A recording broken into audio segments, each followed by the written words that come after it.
புதுச்சேரியின் முக்கிய சுற்றுலா தலமாக சுண்ணாம்பாறு படகு இல்லம் திகழ்கிறது. இந்த படகு இல்லத்திலிருந்து 3 கிலோமீட்டர் தூரம் படகில் பயணம் செய்தால் ஆறும் கடலும் இணையும் முகத்துவாரம் அருகே இயற்கையாக பாரடைஸ் பீச் அமைந்துள்ளது.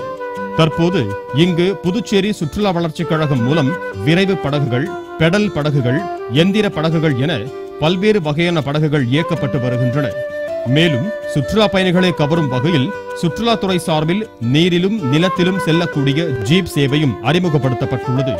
தற்போது கோடை விடுமுறை முடியும் தருவாயில் உள்ளதால் சுற்றுலா பயணிகள் பெருமளவில் பாரடைஸ் பீச்சில் குவிந்தனர். அங்குள்ள படகு குழாமில் சுற்றுலா பயணிகளின் கூட்டம் அலைமோதியது. அதிவேக கடலில் சுண்ணாம்பாறு கலக்கும் இடம் வரை சென்று படகு சவாரி செய்த சுற்றுலா பயணிகள் கடற்கரையில் உற்சாக குளியல் போட்டு மகிழ்ந்தனர்.